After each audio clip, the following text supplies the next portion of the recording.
Hello, Andy the Maniacal Cinephile here with some facts you probably didn't know about Ghostbusters. Unless you're a hardcore fan. Nerds. What? Dan Aykroyd's original title was Ghost Smashers. Later on, if they couldn't get the rights to use Ghostbusters, the film would have been called Ghost Stoppers. Stopping makes me feel good. Nah, it doesn't have the same ring to it. The role of Peter Venkman was intended for John Belushi before his death. On set, Dan Aykroyd referred to the hotel ghost as the ghost of John Belushi. Well, they both sure do like food. Oh, disgusting blob. Don't worry, just keep your hands and feet away from his mouth.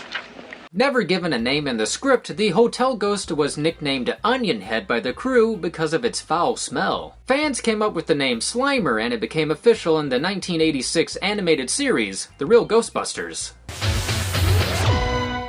After the death of Belushi, Michael Keaton and Chevy Chase were considered for the role of Peter Venkman. Almost none of the movie was filmed as scripted. In fact, Bill Murray improvised most of his lines. Bill never learned how to read. You never studied. The bookcase falling over in the library? Well, that wasn't scripted. A crew member accidentally knocked it over. So Bill Murray and Dan Aykroyd stayed in character and improvised. This happened to you before? The crew member was fired, couldn't find any more film work, and eventually died in an alley.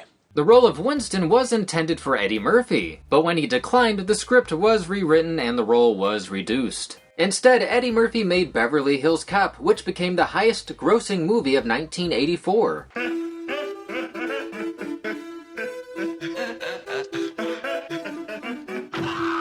Meanwhile, the grossest movie of 1984 would have to be Rhinestone.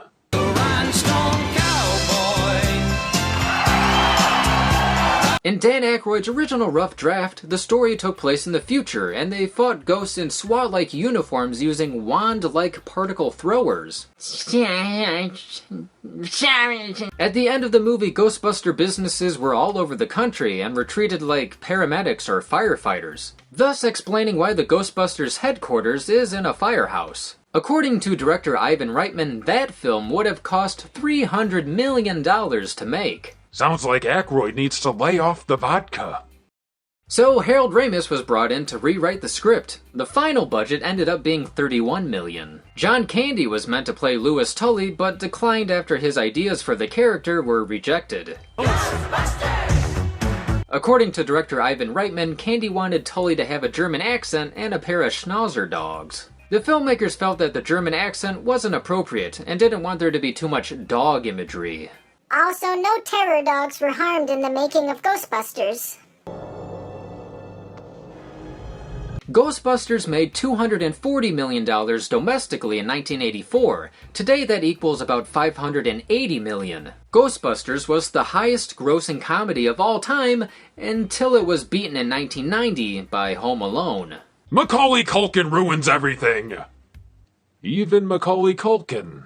The montage of the Ghostbusters running around New York was filmed on the first day, largely without film permits. In one shot, you can actually see a security guard chasing after them. Come back here, I want your autograph, damn it! Peter Venkman's love interest was originally an interdimensional alien posing as a beautiful woman. The casting director heard love interest in Alien, so they offered the role to Sigourney Weaver. The Ectomobile was originally going to be black with white and purple strobing lights until someone pointed out that it would be hard to see when filmed at night. Oh yeah! It was then repainted white. So even black vehicles can't get movie roles?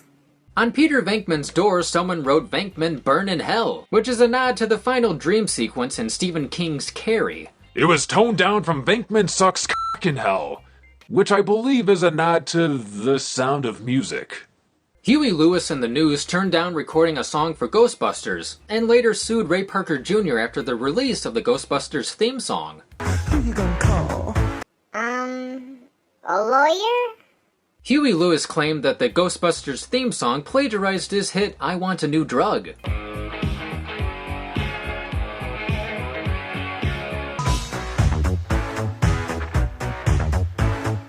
The matter was settled out of court. You do not want to copy one of Huey Lewis's songs. Just look what he did to Weird Al. Hey, Al!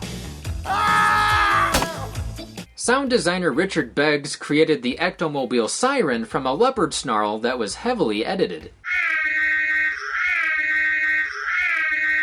It's pretty obvious when we readjust the pitch.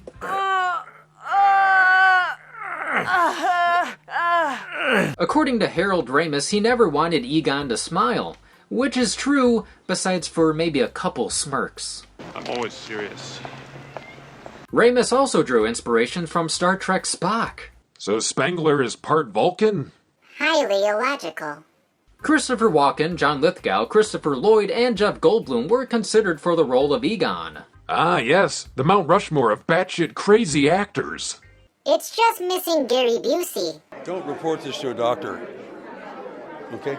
Thank God Harold Ramis fell in love with the character when he wrote him and decided to play the part himself. Porn star Ron Jeremy can be seen behind a barricade after the containment unit explodes. Jeremy later starred in a porn parody titled This Ain't Ghostbusters XXX. It's funny because the women wish that they were dead. Oh yeah, bustin' makes me feel good. Ghostbusters was the film debut of TV host Larry King. Well, what took him so long? Right? He predates cinema. Lewis, the future key master, gets locked out multiple times.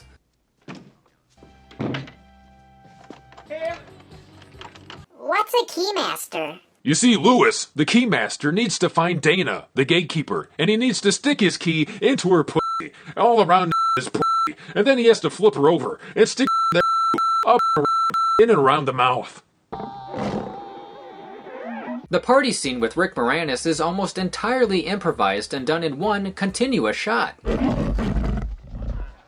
Okay, who brought the dog? The exterior shots of the Ghostbusters firehouse were shot outside real-life New York fire station Hook and Ladder No. 8 in Tribeca. The firehouse set was also used as the mechanic shop in The Mask, starring Jim Carrey. Hold on to your lug nuts! It's time for an overhaul! Heck, I'd watch the Ghostbusters fight Loki. Wow, the resemblance to Tom Hiddleston is uncanny. The Ghostbusters smoke. A lot. However, due to the success of the animated series, the Ghostbusters quit smoking in Part 2. So they took up crack. The term proton pack wasn't said on screen until the subway tunnel scene in Ghostbusters 2. Before we go any further, I think we should get our proton packs. Good idea. Hey, you guys got another one of those proton packs? My kid brother really wants one. The proton pack is not a toy. But the cartoon wanted me to have one. Wait, is that a Bobby Brown cameo? In every draft of the script besides the final one, the Stay Puft Marshmallow Man was conjured up by Winston, not Ray. Blame it on the black guy. Did you choose anything? No. Did you? Mine is totally blank. I didn't choose anything! The Stay Puft Marshmallow Man suits cost $20,000 apiece. 3 were made and destroyed. Nothing like watching money burn. If I were a crew member, I would have turned them into giant s'mores. At the end of the movie, the Stay Puft Marshmallow goo was actually shaving cream.